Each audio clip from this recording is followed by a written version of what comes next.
النفس إن لم تظفري لا تجزعي.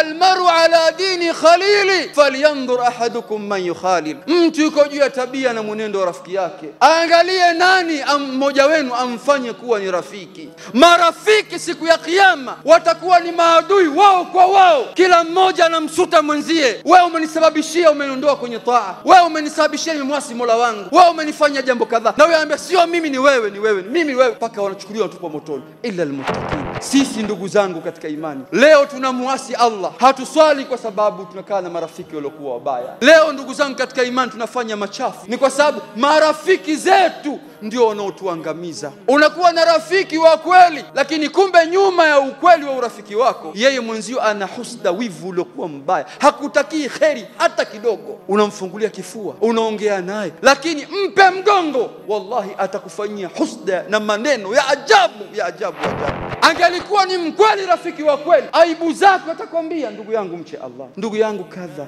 kadha wa kadha, kwa sababu as-sadiq al-wafi huwa alladhi yamshi bika ila al-janna, anakushika mkono kwenda peponi. Wa sahib alladhi waraa suhbatihi gharad. Unakuwa na mtu mnasafiri, mnakwenda sehemu moja, mnakwenda wapi, lakini kumbe yeye kutembea naye, kumbe yeye ana kusudio jingine na una kusudio nyingine. Yeye yuko mashariki, wewe uko magharibi. Tahadhari na watu hawa. Wal habib alladhi waraa hubbihi khiyana. Unakuwa na kipenzi, kumbe nyuma ya kipenzi yule yeye anafanya khiana na wewe. Haya mambo haya ndugu zangu utaiona dunia imedhikika. Ndio waja wema waliotangulia akiwepo Umar ibn Aziz walikuwa wanaishi kwa kupeana nasaha.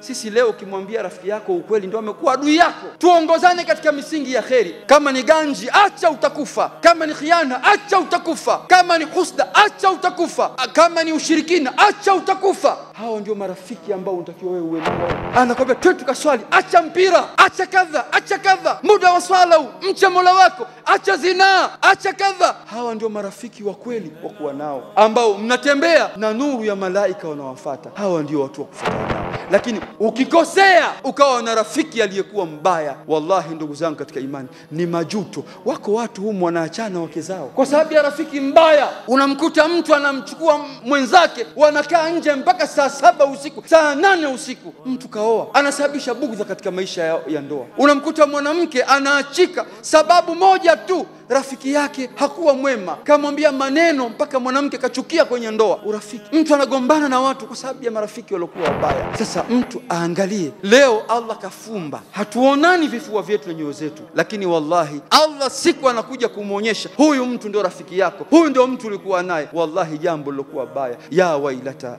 laitani lam attakhidh fulanan khalila.